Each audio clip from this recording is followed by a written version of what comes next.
Hey guys, welcome back to the 10A Fightcast. Dylan and Trevor here. As you can see, we are not in our usual studio this week. We are here on site at Hometown Martial Arts in Raleigh, North Carolina. Headed up by big wall behind me. There's actually like art everywhere except like right behind me. Yeah. We're over here tonight shooting some stuff for Trevor's classes, and maybe you guys will see on the channel later this week kind of what the rest of the gym looks like. We're kind of hanging out in the lobby area today to give you a little sneak peek of what it's like here. But Trevor, you've been in operation now for right at a month, right? July 1st. July 1st was our first day of teaching. Right. August 1st was Monday. So 1 month in. So how are things 1 month in? 15 members up.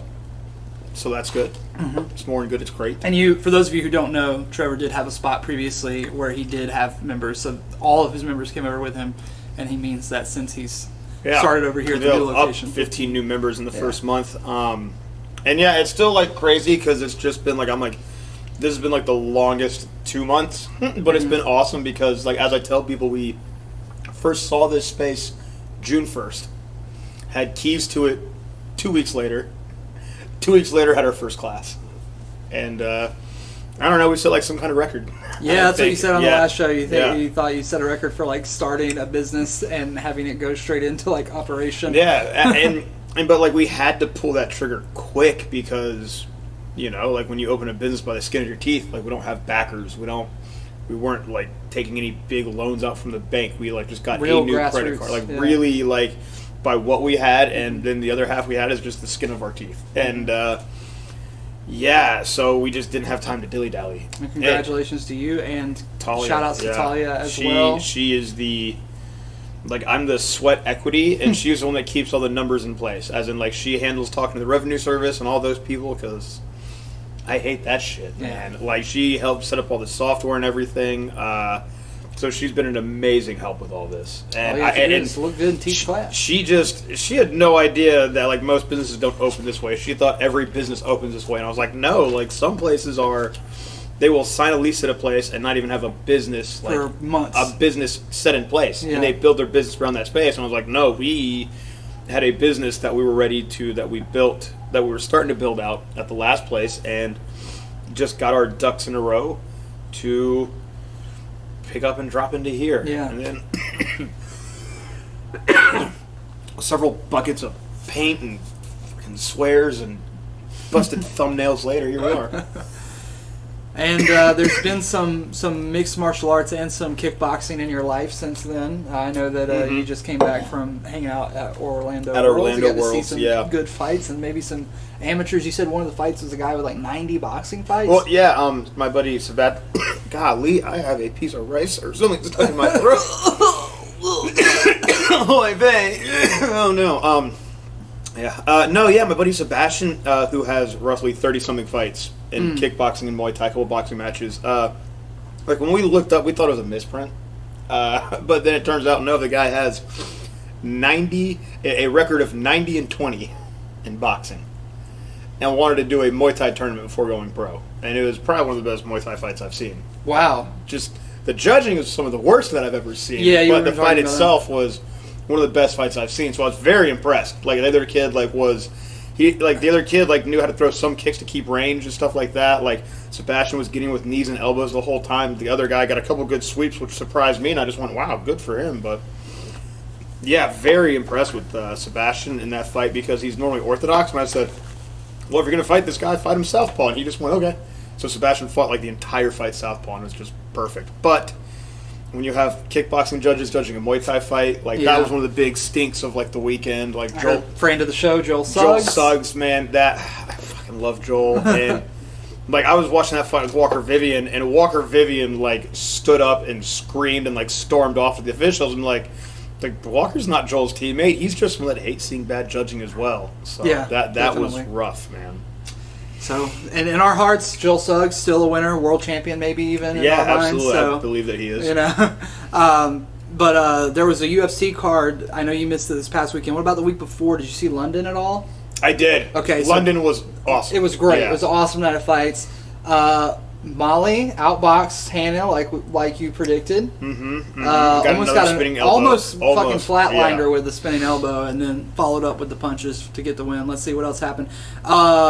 Tom Aspinall got injured in the main event. 2 weeks back to back with like freak injury main events. Yeah, man. Wait, that's pretty tough. 2 back to back. What was Because Jair Ortega, what we talked about in the last episode. the shoulder? That's right. So, yeah, man. I already forgot about that. Like fights happen just back to back. So like after especially it's over, the like, UFC, I just it's been like forget. 7 weeks straight of UFC cards now. There's 3 more weeks to go. Oh yeah. So. Just a great fucking slew of it. But man, what a bomber! I was so like that fight was starting off, and I was like, "This is awesome! This is awesome!" Yeah, because Man, Aspinall's a fucking really good prospect for heavyweight, or he was. We'll see how he looks when he comes back from this. Yeah. But yeah, I don't know what was going on there. It just looked like I don't even remember if they said exactly what the injury was, a knee or what, but it didn't look like a check kick injury. You know, he kicked the upper thigh meat. You know, no knee was involved. It looked like it was the injury happened when he put that leg back down. I think so too. The way he stepped back. And I'll say, awkwardly. and it's when heavyweights move all that weight back to home, and they're loading up for that next shot, like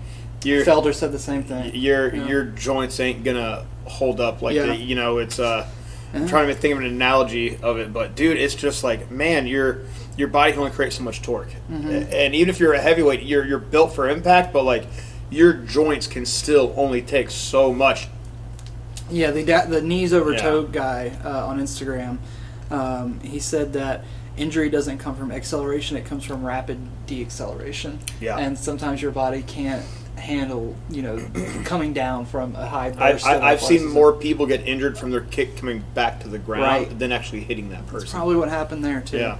Paddy Pimblett looked great. Yes. Submission round 2. Yep. A lot of people said that he didn't look good because he struggled to get off the cage wall in the first round. But if somebody is body locking you, this is my experience. If somebody's body locking you and holding you against the cage and not attempting to take you down, there's not really a lot you can do. It takes two you have to tango. You have to have like a reaction, right? It is very easy for someone to stall a person out on that wall if they know how to just squeeze into that body lock and keep it there, drive that head pressure in the cage, and just it's very. These guys will condition themselves to just not get tired from holding and pressing and squeezing.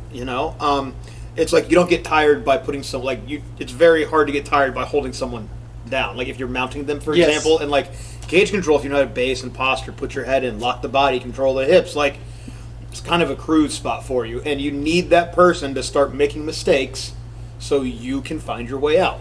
That person has to at least try to swim to the back or drop for a single for you to help get some defensive action going. There has to be some kind of space for you to put a frame in or get an overhook. Or when someone's just holding you, it's just like, man, fuck. Yeah. It's like, have you tried to pry a baby off your leg? That can be hard because they don't want to let go. Now imagine a 200-pound grown man that's very good at holding on the cage. It's it's his whole thing. You're going to be there for a while. Nice. Got on the back kind of quickness. Got a nice little submission win there. Alexander Gustafsson got embarrassed. Literally melted. Bad. Yeah, I mean that was pretty much exactly as we predicted. Took him just over a minute.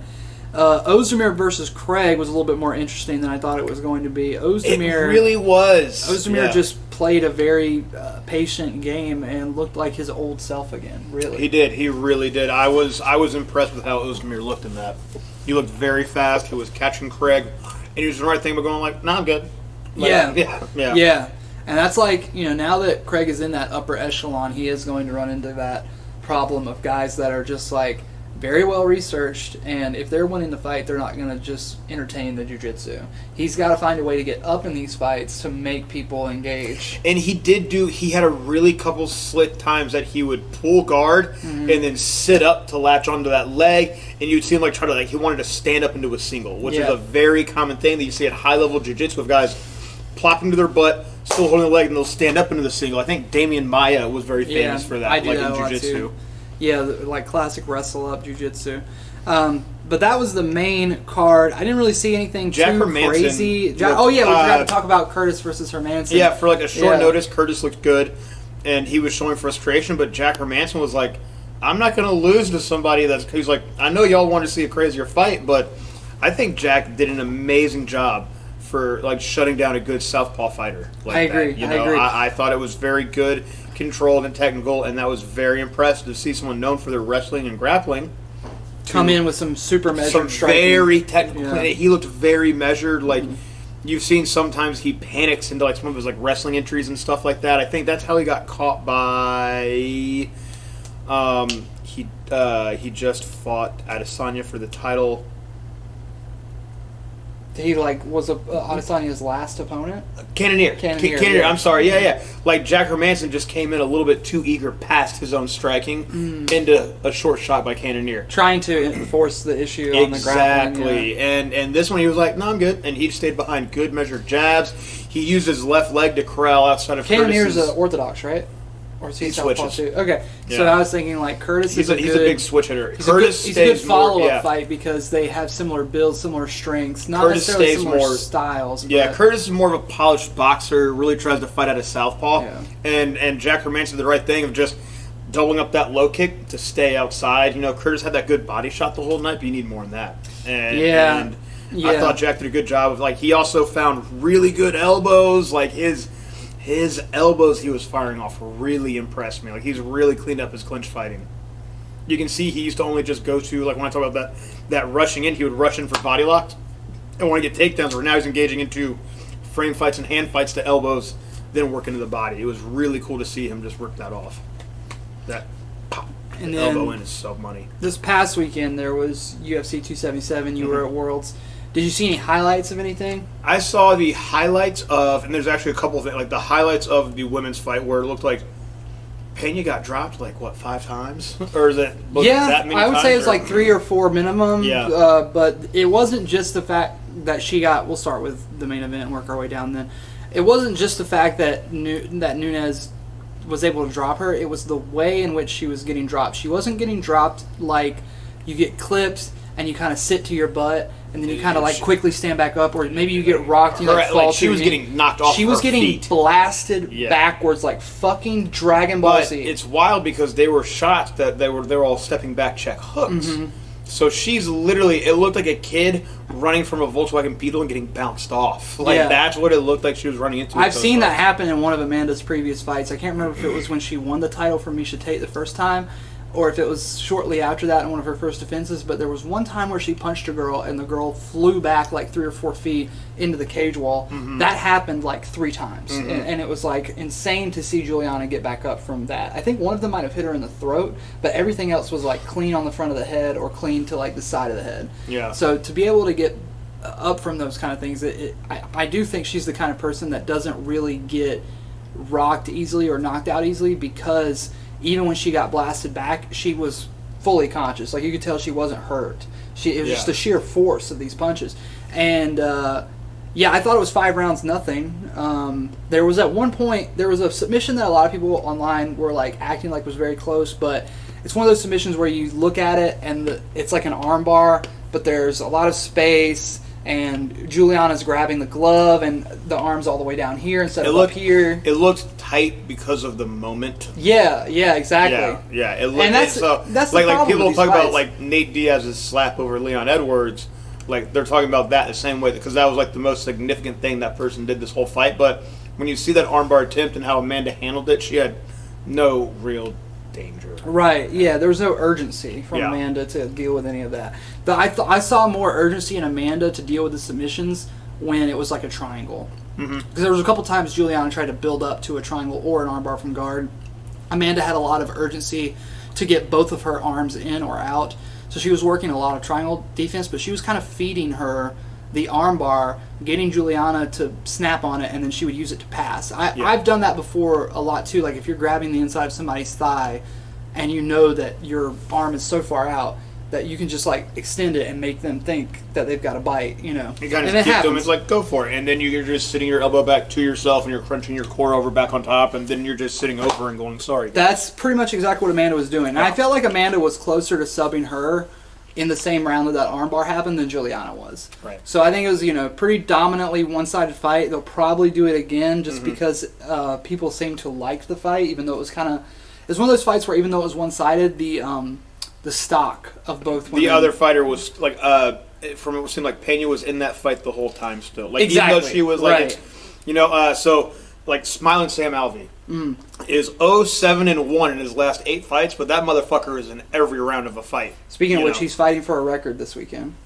Yeah? Yeah, if he loses this weekend, he will have the longest losing streak in UFC history, beating out BJ Penn. Him and BJ are tied right now. Ow, sad. Eight fights but with no win. It also shows, man, fight your ass off and they'll keep you. But it shows suck the company's dick at press conferences and they'll keep you. I don't think it has anything to do with the way Sam fights, because Sam's fights are boring. I think it's just the fact that he's willing to fight for $1,000. That's also if they'll pay him $1,000 in Reebok money or whatever it's called now, fighter incentive money. Yeah, they'll give him that and he'll gladly accept it. Hey Sam, do you like Denny's? Yeah, exactly. Yeah, man. I got to go for a I got a $100 gift card to fucking Texas Roadhouse. Will you fight Donald Cerrone this weekend? Yes, okay, I will. But no, yeah, it looked like Pena was just. Yeah, and it takes 2 fighters to make a great fight happen, and both fighters being in that fight, like, you know, Pena lost every round, and you can see it on her face, but she's obviously, and she is that fighter that will be in your face the whole fucking time. They have a pretty decent little rivalry too. Like, if they do a third one, I'm not going to be too mad about it. No, not at all. This is definitely obviously the person that's given Amanda the biggest worries out of anybody still, in these 2 fights. So I won't be mad if they do another one. But I also won't be mad if they don't do another one. But I was on Connor's Twitter, and Connor was talking about these 2 fights and how eerily similar the fight between him and Nate is, and the fight between Amanda and Juliana is. In the first fight, the fight ends with the champ coming on strong, landing power shots, getting tired, getting their back taken, getting choked out, and then the challenger says, "I'm not surprised, motherfuckers." And then the next fight, Amanda has to fight stepping backwards, being very measured, making sure to not gas out under any circumstances. That motherfucker remind them that they are a champion. And go exactly ahead. Right. The toughness is still there. Yeah, and I was like really impressed with like the way he was able to draw the parallels between the 2 fights, and I was like, damn, that is interesting how that happens. And I stand by this, but whenever Connor figures his shit out, like whenever he mentally gets right. Regardless of if he wants to return to fighting, I think they absolutely need him as an analyst. I think he's like, when he talks about fighting, you can tell that he like, 1, knows what he's talking about, but 2, he fucking loves the sport. Like, he loves it. Yeah. I was like, dude. Like, he loves cocaine and whiskey. He loves it. Yeah, as much as he loves the coke and the whiskey, I think he loves the sport just as much. So, yeah, I definitely would love to see him one day in an analyst role, because I was super impressed by his analysis of the fight. So Moreno and Kai Kara France fought for the interim belt, and a straight puncher versus a hooker. Yeah, and I honestly, the first round was pretty close. Moreno, you could say that he won, but the second round, it really, really looked like Kai was finding his timing and his range. He cut Moreno, and it looked like it was starting to turn. Ty was starting to turn. And then you saw the highlight? Did you see the actual kick? I saw the highlight of the finish. So there were I can't wait to go back and watch these fights. I'm so bummed out. This one in particular is really good. I can't if I'm at live fights, I can't look away. And even though I'm watching fights from 9 or 10 a.m. until midnight, I'm gonna go watch those live fights from 9 a.m. until midnight if I'm ringside for them the whole time. But you hear James Krause saying, "You know what? Keep throwing that hook the whole round, and then every now and then, just." Start throwing that hook, but throw the left leg instead, and you're just like, oh shit! And then you see in that series, you see a hook followed behind that liver kick in the toes. And I tell people, some people are like, man, it looked like his toes hit. And it's like, yeah, no shit, his toes hit. Yeah, that hurts so much more than just the shin. The shin is bad enough, but it also is like your liver's a giant organ.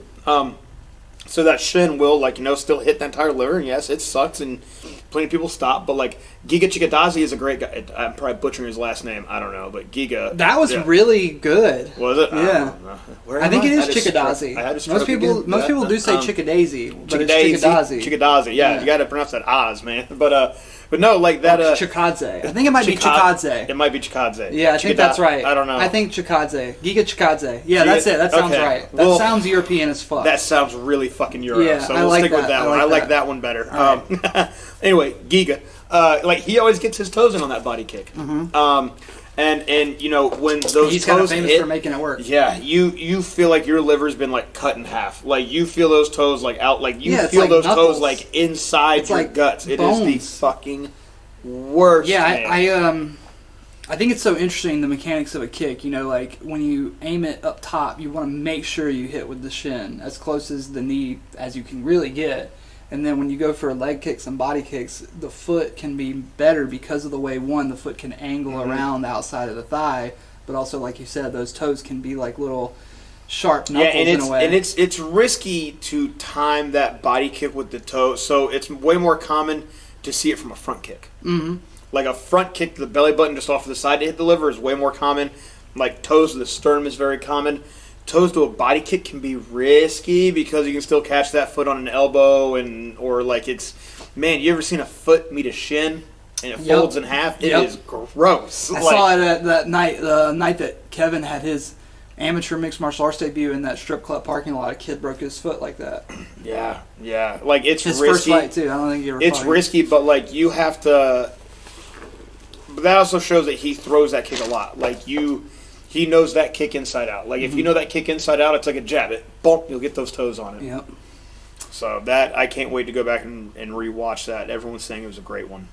Yeah, that was my favorite fight of the night. Outside of, let me see, there was one fight on the prelims I thought was awesome too.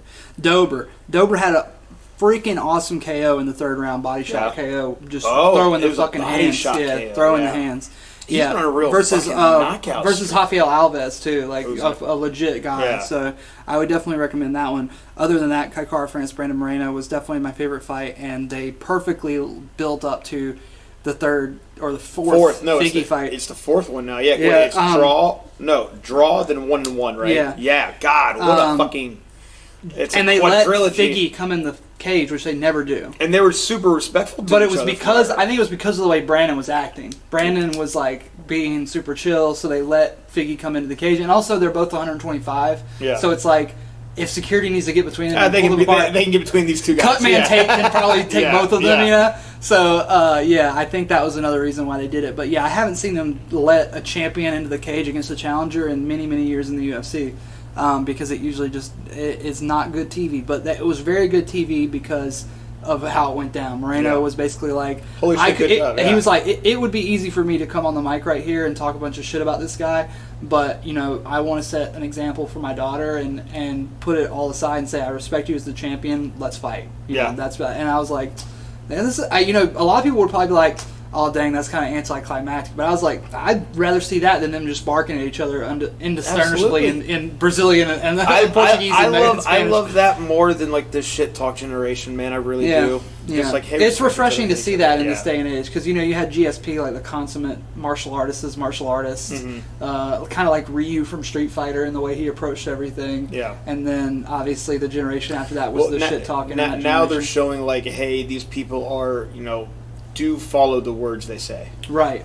Like, look at the words they're saying, and that's why you should follow them. Mm-hmm. Also, not just their words, but their actions outside of it as well. And, like, when you see people talk about Moreno as he has the biggest fan turnout next to McGregor now. Yeah. And I am like, wow. Like, or, like, for the meet and greets and stuff like that, they're saying, like, you can't get near the guy. Like, they say people just wait hours and hours and hours on end to meet that guy. And so I love seeing it's the personality behind the words coming out as well. Because even Moreno will talk about, he's like, yeah, no, like, I'm still a fucking dog. And he says it with a smile. I think that Dana always knew that would be the case if he could get a belt around a Mexican fighter. Mm-hmm. He was like, there's a serious untapped market there. So it's a country of people that love boxing. Yeah. It's their second favorite sport. Soccer's number one.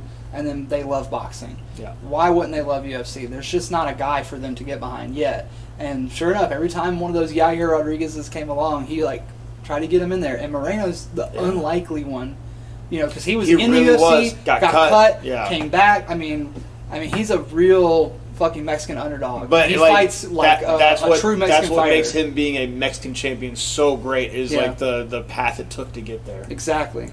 Yeah, I obviously have a ton of respect for both of those guys. I think Kai is definitely one of the best flyweights in the world too. I think he was winning that fight and just got caught with a super fucking perfect setup on that liver kick. Moreno going to James Krause, I did not know about that until I saw the UFC countdown. Yeah. And I was just like, oh, fuck, that's a great matchup. Like, that is a great pairing of fighter and coach. I was thinking he would go to, because he said he was going to go to America for a camp. So I was like, who are the coaches I would put him with? And I was thinking Perillo would be good, but Yeah. Perillo's also kind of taken a step back from taking on new people. Mm-hmm. So from what it seems like from the outsider's perspective anyway. So I think Krause is a fucking great one. And Krause also just announced his retirement. Yeah. He said that, like, I'm focusing on my fighters now. Yeah. And I think, you know, imagine everything you do here. Imagine if you had a full-time fight career, too. It'd just be fucking impossible to manage both, right? Yeah, and people always say that you can't fight and coach. And James Krause was, like, For a long time. For a long time. Like, Years. he had his own gym where Yeah. he would still go to, like, Factory X Muay Thai for some of his camps. But he always had his own gym. And then he just turned into that person that became a coach. Yeah. And then he was still fighting the UFC. And in the UFC, like, it was great to see, like, his actions as a coach still fall into his actions in the cage. He's a great fucking fighter. Great fighter. And I think he's also One of honest the most enough, underrated guys. Just because super he never underrated. really- He doesn't. He's just there to fucking fight, man. He never really, like, achieved, like, that top 10 status, but I all also the fights feel you like were in, he- you got the impression he that this guy doesn't- knows what he's doing. I think he's also honest enough to know that he's maybe not one of those guys. Like, when you're around it long enough, you find out, like, you're a fucking dog, you're a wolf, but you learn your place in the pack. Yeah. And sometimes leading that pack is by being a coach, and not so much like the alpha rawr fighter. Like fighters need to be led, and like, hey, like James Krause is definitely a leader, so he's leading the fucking pack where he's supposed to be at, in front, like just having his goddamn army right there, man. I think that he realized a long time ago, he's like, man, shit, maybe I won't be a world champion. Yeah. He even said that he was in the UFC just to fight and get paid. And he has an amazing gym out of it now, has his own fight promotion now, and I think like it's a great move for him. He's also one of those guys, when they're looking for people for the contender series, he's on the short list. They call him, they're like, who you got? Because they know that his guys are going to make a cut, they're going to show up, and they're going to fight. His squad of fighters now, when you see like just his pro fight team practice, you're like, fuck, it's like 50 people deep now. Exactly, yeah. Yeah, it's wild. It is wild. Derek Lewis got knocked out by Sergey Pavlovich. Some people are saying it was an early stoppage. It certainly was. I Yeah. mean, it was just a hair, maybe 10 seconds early. You know, it's one of those things where you look at it and it very obviously looks early. It's like, oh shit, this should be stopped. Oh shit, no, it was just too soon. Like, there was Derek a was still moment. conscious, There like, was like, stood up there from was it, or- one moment where okay, so what led to the stoppage? it was very early. So it's like they were filling each other out. Sergey Wait, hits how early? Derek it's like a minute in. Oh shit! Yeah. Really? So yeah, they're feeling each other out. Derek tries to hit him and whiffs, and then Sergey, I think, connected and rocked him.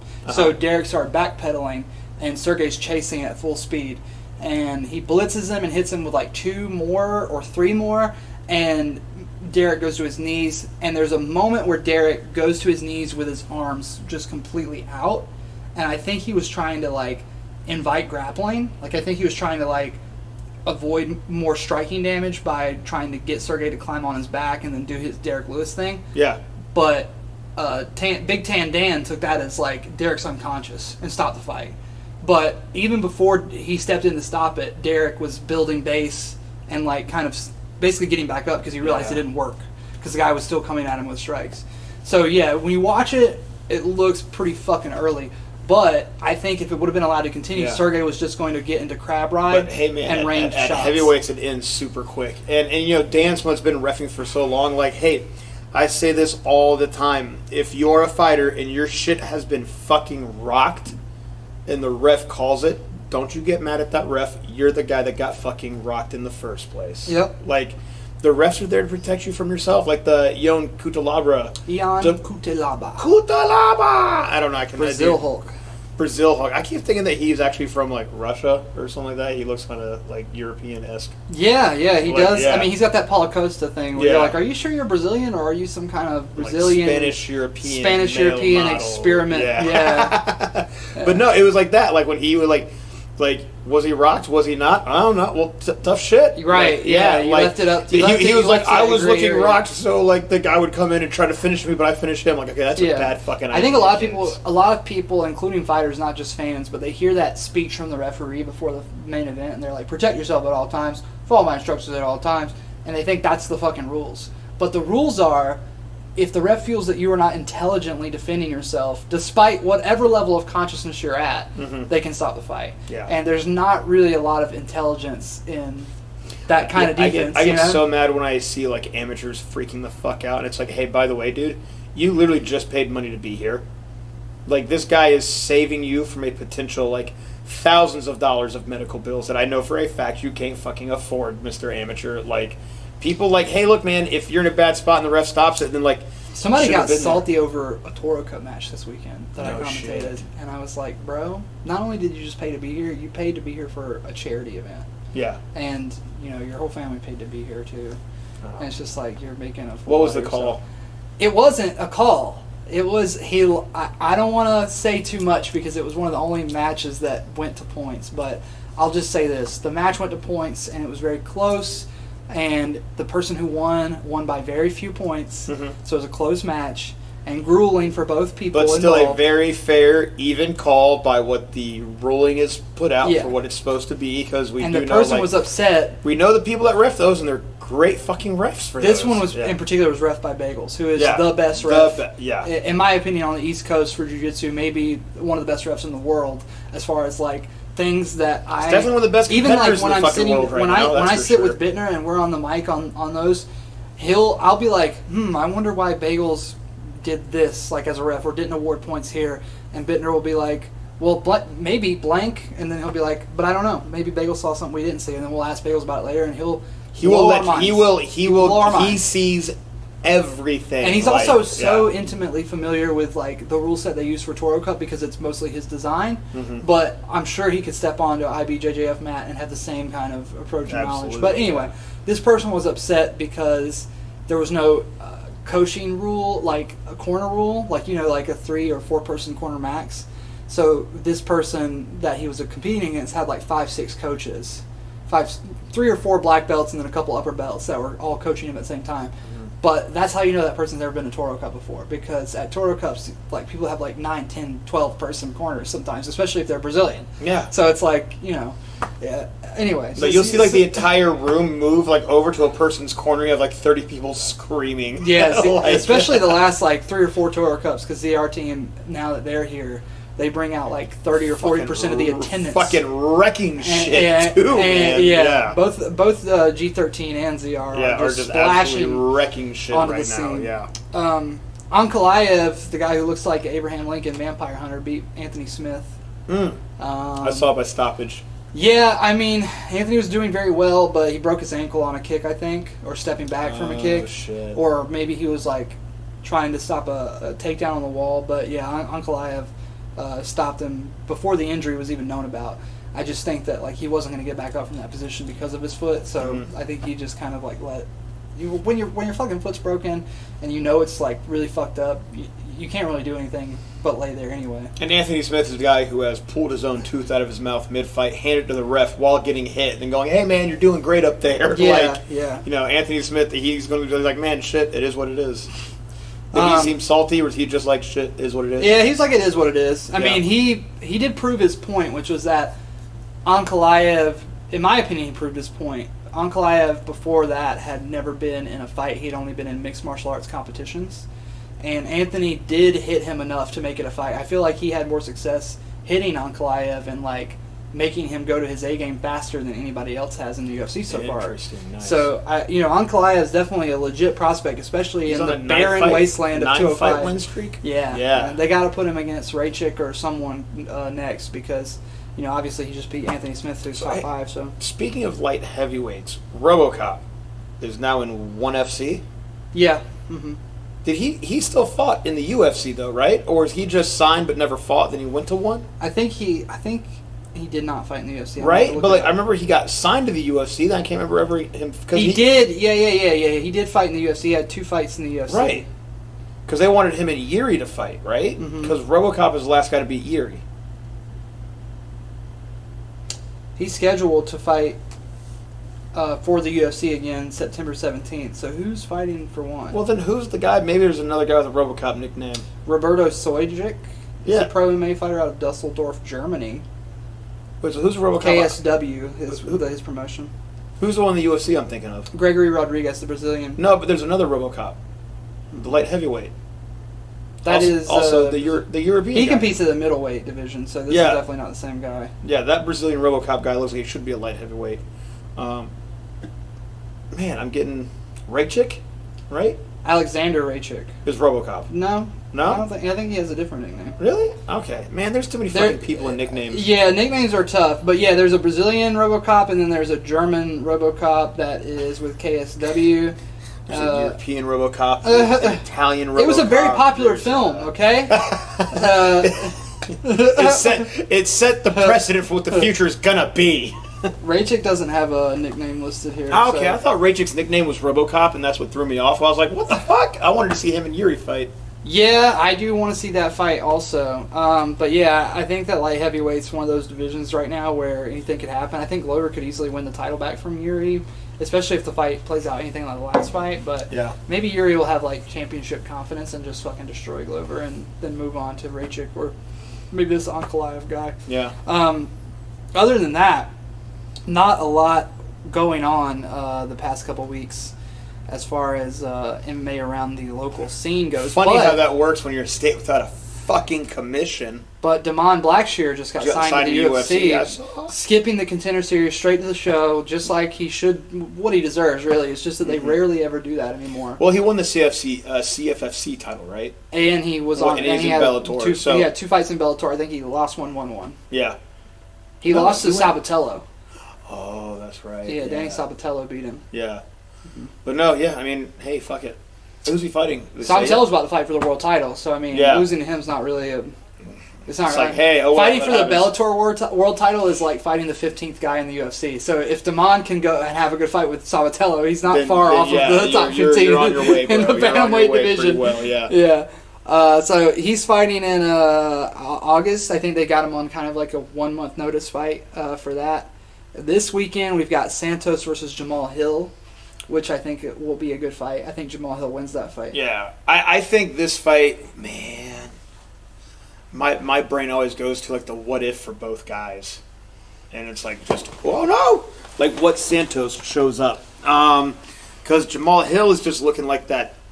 Santos is looking like he just wants to stay in the top 5. Is he top 5 still? I think he's 5th. 5th? Uh-huh. I think he's been fighting like he just wants to stay top 5. And Jamal Hill is coming in like he's like, I want to be number 5. The champion. I want to be the champion. Yeah. Well, Jamal Hill is still, you know, they're in opposite places in their career. You know, one is a guy who's coming up fresh in his career and potentially be a young prospect. But this could also be the fight where he comes up against somebody who's been in there with John Jones before. Exactly. And shows him what's what. He like Santos is looking at Hill, he's like, okay, just another tall, long athlete. Yeah. But it looks like, you know, Jamal Hill is definitely not John Jones. He is way more focused on just knocking a motherfucker out. Mm-hmm. And I really think he used to be. I mean, he used to be. In his last fight, he didn't look like that. Who, Hill? No, I was talking about Santos. No, I was talking about Hill. Oh, okay. I like Santos. Like Santos is used to like someone like John Jones who will technically fight you for all 5 rounds, and if he finds a finish, he'll execute it. But however, John Jones is going to focus on winning a fight for like the entire 5 rounds. He's a very methodical guy. Where Jamal Hill's more like, I'm going to try and kill you the whole time. Mm-hmm. And Santos used to be that way. Yeah. And Santos is still recovering mentally from fighting John Jones. And physically, maybe. And physically. He blew out both his knees. Yeah, that's right. Yeah. Like, I think that's kind of like Gaethje. Fight him, and then you're just not the same after. Yeah. And John, in his later career, in his like intelligent era, his fights aren't that like crazy to look at. But you see what he does to people. And so I once put a post online, and it was David Arvello. Doombeard Dave, he's like one of the matchmakers. Like he's a big matchmaker for like a Fight Pass, and he manages a lot of fighters, like an American Top Team. And I put up this post that said, "John Jones is the Mike Tyson of 5-round decisions." And he was like, "What do you mean by that?" And I was like, "Mike Tyson changes a person's life in 1 minute. Mm-hmm. John Jones spends 25 minutes making you feel like you shouldn't even be a human being near him." And I think he gets off on that, where like he enjoys breaking people. He enjoys showing him like, I'm just so much better than you that you don't belong anywhere near me. So, and because that also, you don't, like, if you just get like finished quickly by somebody, then it's like, well, okay, like whatever, they just caught me on a bad night. And you can still your brain can still convince yourself that you're really fucking good. When you are someone who has gone on a fucking tear, and then you come across that person that scruffs you by the fucking neck the whole time, it does some primordial shit to your brain where you are stuck being like that scared little boy you've been your whole life, and now you become a fighter. Like John Jones makes you like that he puts that scared kid back in you almost, if that makes sense. Like from what I've seen, like people aren't the same after they fight him mentally. Like you remember UFC 2 Undisputed, the game? Yeah. So when I was a teenager, I had that game. Isn't that when they still had like their biceps still looked like squares? And they had and they had pride rules. But anyway, they did have like the soccer stomp mode and shit like that. Yeah. But anyway, I loved that game when I was a teenager, even before I was really super into MMA. And I would go through the campaign or the story, and at a certain point of playing the game, or at a certain point of just like having the game, I got bored of just like knocking people out or submitting them as fast as I could, and I started getting obsessed with like making the fight go to a decision, but just for every second of the fight, a part of their body would be like red from damage. Yeah. You know how they have the body indicators even in the newer UFC games, and to me it just feels like that's what John does. He's like bored of like he just doesn't have that killer instinct to just finish people as fast as possible, and he would rather like dissect them. Yes. And that's what he does. He completely dissects people over the course of 25 minutes. Yeah, and people that hear that, I've been on the ass end of a beating where I will just sit there at the end of it and just be like, man, I ain't shit. Like, I'm not a man. I don't deserve to eat right now. Like, just, can someone else hit me while I'm down? My girlfriend should break up with me tonight. My dog should leave me. Like, I gotta take down all my Chuck Norris posters. Like, but I failed you, Jean-Claude. Yeah, dude, like that's how it. Yeah, man. Like, he's still disappointed at me. But no, like that. Like, you become humanized, and like I'd never call myself a fighter. I'm just a dude that got into fights, and then like I've seen it happen to guys that are they are a fucking fighter, and that's what they're here to do. When they come across that moment, it can be like getting knocked out. It can also be that like you find yourself in a fight where someone just jabs the shit out of you the whole time, and like you have no way out except just to be getting your fucking ass beat, and people will not come back from it sometimes. Yeah. Like it's tough. It is not the so same fun. anyway. Yeah, like they lose Smith that thing that got them to the dance. Smith got one of his hands broken and also his left ACL torn in the fight with John. He's kind of had not as much success as before, but he's looked. The only person who's had success good. Post Johns has been Glover. That's true. And that's still a rough road. And that was a long time ago, buddy. A rough road of success post John Jones. It was a long time he fought John. Yeah. A long time. Yeah. So, I mean, Glover, in my opinion, took it worse from Gustafsson than he did from John. He just happened to get that John that still liked to finish motherfuckers. Yeah. Yeah. But he also this weekend, there's two other fights I wanted to mention before we get out of here. Vicente Luque is fighting Jeff Neal. I saw that and I went, ooh, buddy. That is gonna be a saw that and went, fucking fuck fight. yeah, that's going to be a great fight. I think that one has potential to be I wonder how these two are looking. Banger. So Vicente has come back, and who did he just fight recently? Luque, his last fight? It was a good fight. Because I remember was it Barberina? No, it was Bilal. Bilal. He got wrestled. He got fucked by Bilal. But no, like Jeff Neal and Vicente Luque in the same year lost to Stephen Wonderboy Thompson like a year or two ago. And I'm like, man, I wonder if these guys will be able to, I wonder how their footwork will look against each other in this. Like they both, I think Luque is the more... He's a better switch hitter. Like Jeff Neal's a bit more by the book, but that's like, what I was about to say. But like Luque has hitting, more tools to use, but when all you have is a hammer, everything looks like a nail. Yeah. And Jeff Neal is carrying two fucking hammers. Yes, like he stays on that more. Just like I'm gonna just stay right here and keep going. But I'm curious to see if, like, how Jeff Neal, like he swung that hammer a whole lot and didn't hit Wonderboy with it. Well, like, Neal's a perfect matchup for Wonderboy. Yes, he was a perfect. He matchup. really is. Even Luque. I saw Luque as a just for the expert that Wonderboy is. Only Wonderboy could do that to Luque. Luque is the kind of guy who will, if he's fighting with a knife, he will run onto your spear to stab you. Yes, great analogy. And if Wonderboy's there with the spear, he's the best in the world with it. Like his fucking front kicks in that fight. I mean, his fucking turning side. I mean, that was vintage Wonderboy. Yeah, I still love watching those two fights, man. Yeah, like, I'm just like, fuck great. yeah, bro. They're great. So yeah, I think that both of those guys are pretty good matchups for Steven. I'm just curious as to see, like, I think if Neal hasn't improved his footwork.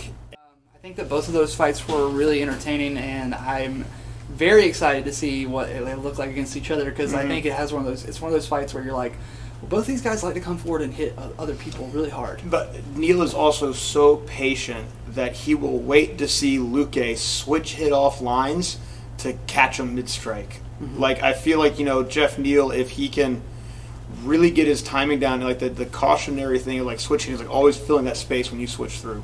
If Luque leaves any naked steps on a switch hit, Jeff Neal's going to be there trying to hit him in between those steps, and that's going to be Neal's best point.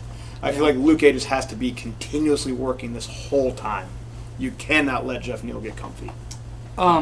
Also, Ultimate Fighter finale for the heavyweights is this weekend. Mm-hmm. Mohammed Usman will be fighting to become the Ultimate Fighter. Yes, just tomorrow's like tomorrow. brother. Yeah, he's taking on Zach Pauga. And just like our buddy Brian Battle, who also fights this weekend. Is that this weekend? Yeah, he's fighting Sakao. Sato. He's fighting Santos. Takashi Sato. No. Okay, so yeah, Brian Battle, buddy of the show, High Sign MMA. Shout outs to you, Mr. Ziegler, and Carolina Combat Sports. Yep. Obviously. This will be Brian's first. It'll look like to the uneducated that he's with a new camp, but he's with the same guys. Basically, it's still doing the highest on system, just at a new school. But yeah, Usman taking on Zach Pauga. Usman didn't look great in the tryouts, didn't look great on the show really, but fought, kept winning. Now he's here at the finale. And we has a saw chance to become Usman had a fighter similar like thing of where it's just like he's just kind of a wrestler, has his one thing of doing it, but then when he made it a full-time thing, is we've seen like an amazing evolution of Usman. Maybe we'll see the same thing of his brother, but heavyweights be heavyweights, so you never know. Yeah, exactly. Yeah. Well, we'll see what happens this weekend. All right, and then Miller. Jim Miller? No, Killer Miller. Juliana Miller? Juliana Miller. She's fighting... She's the female. She's fighting Brogan Walker. Yeah, for like the female Ultimate Fighter contender. Oh, thing, that's right. right. Yes, That's right. Yeah. Brogan Walker has a lot more experience. And I haven't been watching the fights on the show. I've been watching highlights, but Juliana does look just a little bit cleaner overall. So it's going to be one of those like veteran grit versus like technical knowledge and technical striking. And I think Miller, she's out of like the Team Hurricane Awesome. Yeah. Which has a long history of producing really, really great female fighters. Mm-hmm. Yeah, I'm excited for that. Oh, the female gorilla. Damn it! I just blanked on her name. Happens a lot now. It was Ronda Rousey's first title fight. Liz Carmouche. Liz Carmouche, thank you. But if you look up Manala, Leilani from Bellator, the Hawaiian champion, Leilani McFarlane. Alima Lay McFarlane. Alima Lay. I was like, man, there's a whole lot in that name. Leilani Tsunami? No, I was like, not our Leilani. But yeah, Leilani Tsunami. Alima Lay McFarlane. Thank you, man. Golly, Mahalo. your name's hard. But no, yeah, he's produced her from scratch, and he has a handful of other females that he's got a lot of Invicta fighters. You ever seen that video of Alima Lay fucking knocking out that the soccer hairdresser? mom? Oh my god. Yeah. Anyway, guys, we will be back next week talking about this weekend's card results and the upcoming card after that because there's still more UFC on the horizon. We've also got Conflict coming up on the 27th. First all-female fight card for the main card, and then the prelims have a couple of Charleston standouts and amateur fights as well. So yeah, I'm there'll be super excited for probably that breaking that down next week or the week after here on the 10-8 Fightcast. Until then, enjoy yourselves and the fights.